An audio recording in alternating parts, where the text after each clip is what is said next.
አይደለም የምናወጣው የሚጎዳ መጠጥ አይደለም። የሆነ ሪላክስ ያደርጋል ምናምን እና መድኃኒትነቱንም ትንሽ አብራሪላችሁ። መድኃኒትነት በጣም ብዙ ነው። ላይክ የጠጣ ያውቀዋል። የተጠቀመ ሰው ነው የሚያውቀው። ተጠቃሚ ያውቀዋል። ጽጌ ግን ኖርማል ነን። በስሜታዊነት እየተነዳን ይመስልሻል?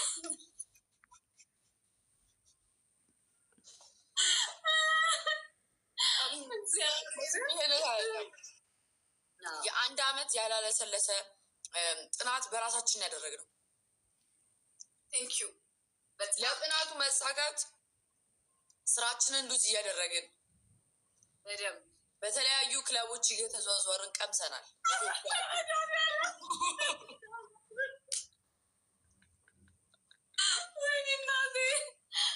የተወጋ የት እንደሚሰጥ ያልተወጋ የት እንደሚሰጥ እንቅልፍ አልባ ለይቶ ተሰልፈናል እኮ መተኛት እየፈለግን መተኛት እያማረን ኦሪጂናሉና ፌኩን እየለየን ኦሪጂናልና ፌኩን በመለየት በጣም ብዙ ጊዜ መተኛት እያማረ ቤቲ መተኛት እያማረን ማንኛውም ሰው በሚተኛበት ሰዓት እኛ ግን እንቅልፍ አያዋጣም ብለን ተነስተን ሄደን በቦታው በመገኘት ሪሰርቻችን የሰራን ብቁ አመራሮች ብቁ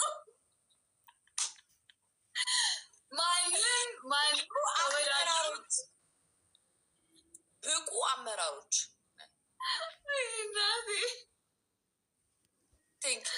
በቦታው በመገኘት እንዲሁም ደግሞ እያንዳንዷን ቴስት እያንዳንዷን ነገር እያለን እንደዚህ እየሳብን ቴስቱን ለማግኘት ወፈረ ቀጠነ ከምን ጋር ነው በደንብ የሚሄደው? የቀጭኑ ማህበር እጅትና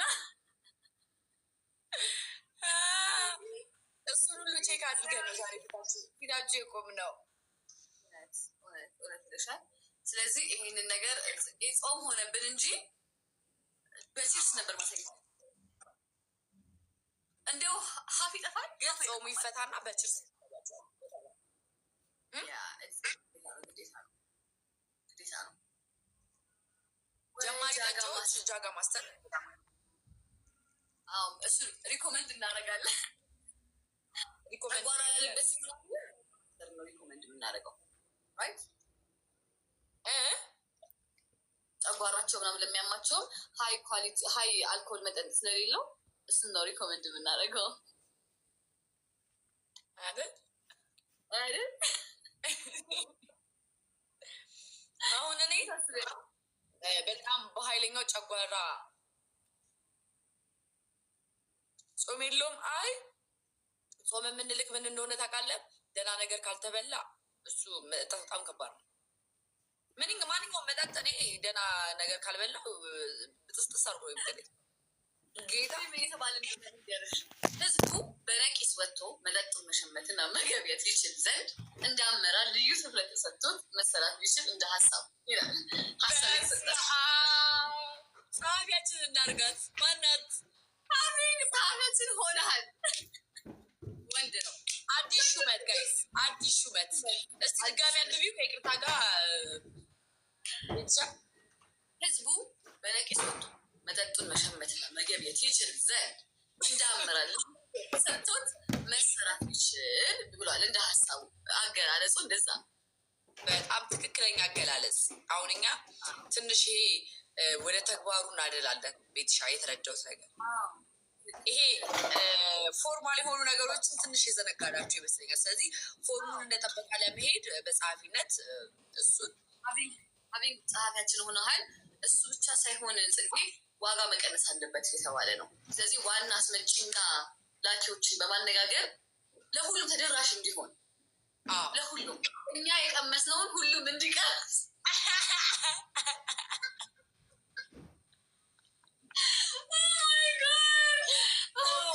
እኛ የቀመስነውን ሁሉም ሰው እንዲቀምስ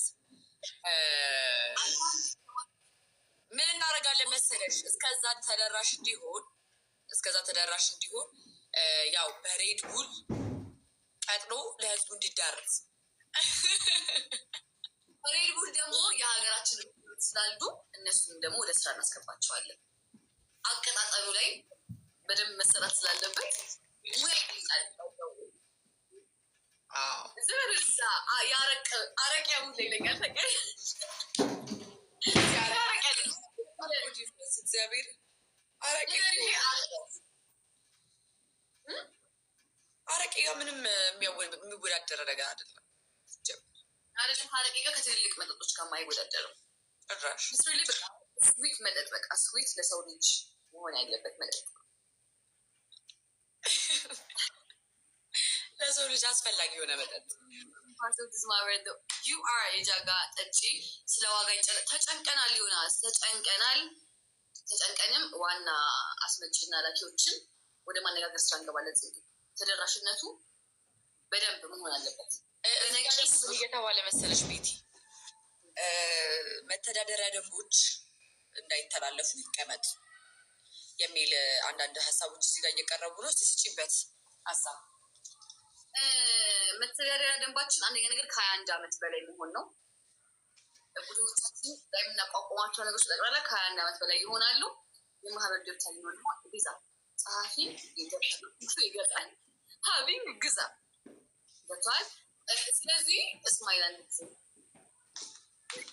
ስለዚህ በዛ ነው የምንሄደው። ምክንያቱም ማንም ሰው ሊጎዳብን አንፈልግም።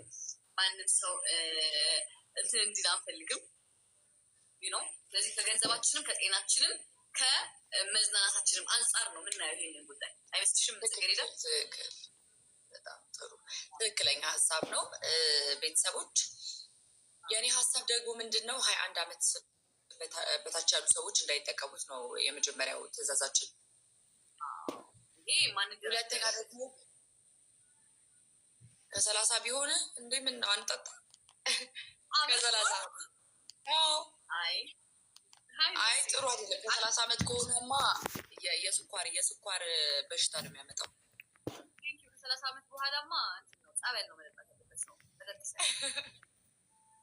ወደዚህ አይ ከ3 ዓመት በታች ነው፣ ከ21 ዓመት በታች ነው ግዴታ ነው። ይሄ የጸደቀ ጉዳይ ነው፣ በመንግስትም እውቅና ያለው ነገር ነው። እኛም ደግሞ የጃጠማ ማህበር መስራቾች ይህንን በህግ ዙሪያ ቁጭ ብለን አውርተንበት ብዙ የተዳረስንበት ጉዳይ ነው። ጋይስ የኛ የበላይ አካሎቻችን ያጠማሉ፣ የአልኮል ጠጮች ማህበር እነሱ አጠቃላይ ስለሆኑ ከእነሱ ጋር ጎን ለጎን ነው። ግን እኛ እንዳንድ ጎን ለጎን ነው ጃጋማች ለየት ይላለን። እስከ ዛሬ ላይ ስገባ መሰሎችን አገኛለሁ ብዬ አስቤ አላውቅም ነበር።